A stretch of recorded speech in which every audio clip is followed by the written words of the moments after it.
آواز کی دنیا کے سننے والے میرے سبھی عزیز دوستوں کو میرا پیار بھرا آداب۔ اب آپ سوچیں گے پچھلی ملاقات کے بعد میں پھر کہاں غائب ہو گئی؟ ارے بھائی، کہیں بھی غائب نہیں ہوئی، میں تو یہی ہوں آپ سبھی کے آس پاس، آپ کے خیالوں میں۔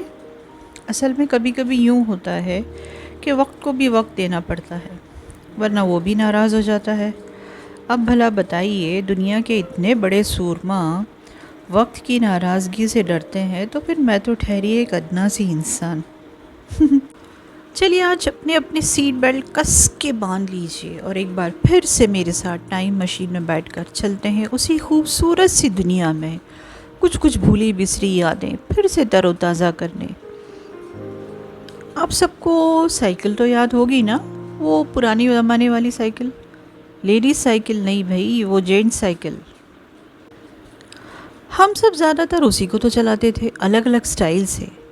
بس اب یہ بتائیے کہ اس زمانے میں اگر اسی سائیکل کے اوپر کوئی انسان خاکی پینٹ، شرٹ اور ٹوپی پہنے جب ہمارے گھر کے سامنے سائیکل کی گھنٹی بجاتا تھا تو آپ سب کو کیسا لگتا تھا؟ کون تھا وہ شخص؟ جی صحیح پہچانا آپ نے، ڈاکیا یا پوسٹ مین۔ کیا زمانہ تھا وہ بھی، کتنا انتظار رہتا تھا اس ایک شخص کا، ہم سب کو کتنی بے صبری سے ہم اس کا انتظار کرتے تھے۔ ہو بھی کیوں نہ، ایک وہی تو تھا جس کے پاس ہمارے اپنوں کی خبر ہوتی تھی، اس بند کاغذ کے ٹکڑے میں، کبھی ان لینڈ لیٹر تو کبھی پوسٹ کارڈ کی شکل میں، کبھی کبھی لفافے کے اندر کچھ پیجز بھی لکھ کر بھیجے جاتے تھے، پر اس کے لیے پوسٹ آفس میں جا کے کچھ الگ سے پیسے دینے پڑتے تھے۔ لیٹر، پوسٹ کارڈ، منی آرڈر اور ٹیلی گرام، یہ 4 چیزوں سے تو ہم سب بھلی بھانتی واقف ہیں۔ زیادہ تر ٹیلی گرام یا جسے ہم تار بھی کہتے ہیں، اس سے ڈر لگتا تھا۔ اب کیوں؟ اب بھائی کچھ باتیں آپ لوگ بھی یاد کر لیجئے۔ سردی، گرمی، بارش یا پھر تپتی دوپہری میں پوسٹ مین بنا رکے بنا تھکے اپنا کام بخوبی کرتا تھا، اور آج بھی کرتا ہے۔ جس گھر میں جتنی بار پوسٹ مین آتا تھا، اس گھر کے بچے خوب اکڑ اکڑ کر باقی سارے محلے کے بچوں کو بتاتے تھے، ارے ہمارے تو بہت سارے رشتہ دار الگ الگ جگہ رہتے ہیں، الگ الگ شہروں میں رہتے ہیں، اور وہ ہم سے بہت پیار بھی کرتے ہیں، تبھی تو ہمیں اتنی ساری چٹھیاں لکھتے ہیں۔ ایسی بہت ساری سٹوری وہ لوگ سناتے تھے، ایکسٹرا پتہ نہیں کیا کیا بولتے تھے۔ اور بیچارے جو بچے جن کے گھر پوسٹ مین تھوڑا کم آتا تھا، وہ چپ چاپ یہ ساری باتیں وہاں سے سن کر اپنے گھر آ جاتے تھے۔ خیر، وہ بند نیلا لفافہ کتنا انتظار کر رہتا تھا اس کا۔ سچ مانا جائے تو کسی الادین کے خزانے سے کم ایکسائٹنگ نہیں ہوتا تھا۔ ہمیشہ لگتا تھا پتہ نہیں کیا لکھا ہے، کس نے لکھا ہے۔ بچوں کو لگتا تھا ہمارے لیے کسی نے پوچھا ہے کہ نہیں، ہمیں پیار بھیجا ہے یا نہیں، اور بھی نہ جانے کتنے جذبات چھپے ہوتے تھے ان خطوں میں۔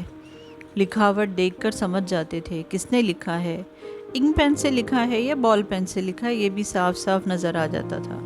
ہر انسان کا اپنا ایک سٹائل ہوتا تھا لکھنے کا۔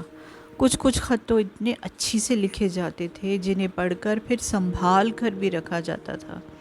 خاندان میں کسی کی شادی طے ہوئی ہے، کب ہے، یہ سن کر تو کتنی خوشی ہوتی تھی، کتنے پیار سے ہمیں بلایا جاتا تھا۔ من نہ ہو، پیسوں کی قلت ہو، تو بھی لوگ کھینچے چلے جاتے تھے ایک دوسرے کے لیے۔ خطوں کے ذریعے ہم اپنی بات، اپنے خیال، کچھ سندیش ایک دوسرے سے ساجھا کرتے تھے۔ گھر سے دور دوسرے شہر میں بیاہی بیٹی کی آنکھیں تو خط دیکھ کر ہی نم ہو جاتی تھی، اپنوں کی لکھاوٹ کے ساتھ ساتھ اسے اپنوں کی خوشبو جو آتی تھی اس سے۔ یہ خط صرف خط نہ ہو کر بلکہ پورے کے پورے جذبات ہوتے تھے ایک دوسرے کے لیے۔ وقت لگتا تھا انہیں ایک جگہ سے دوسری جگہ جانے کے لیے، اور یہ کام کون کرتا تھا پتہ ہے نا آپ کو؟ ہمارا اپنا ڈاک تار وبھاگ، یا سمپلی کہیں تو پوسٹ آفس، اور اس میں کام کرتے ہمارے یہ پوسٹ مین۔ لال ڈبے سے خطوں کو نکال کر پھر انہیں کیٹیگرائز کر ایریا وائز ڈسٹریبیوٹ کرنا، زیادہ تر بنا کسی غلطی کے، کبھی سائیکل تو کبھی پیدل چل کر، ذمہ داری سے خطوں کو صحیح ہاتھوں تک پہنچانا کتنا مشکل کام ہے، اور یہ سب مٹھی بھر تنخواہ کے لیے کرتے ہیں۔ یہ سب سوچئے، ہولی، دیوالی، عید پر انہیں چند روپے دے دیے جاتے تھے انعام کے طور پر۔ اس میں بھی یہ بیچارے خوش ہو جاتے تھے۔ سرحد پر بیٹھے فوجیوں اور ان کی فیملیز کے لیے تو یہ کسی فرشتے سے کم نہیں۔ کتنا کچھ کرتے ہیں یہ سب ہمارے لیے، ہم سب کے لیے۔ تو صاحب ایسے اس فرشتے کو دل سے سلام اور دعائیں۔ آج بھی اپنا کام کر رہے ہیں، بس ان کے جاب فارمیٹ کافی کچھ بدل گئے ہیں، پر نوکری اب بھی وہی ہے۔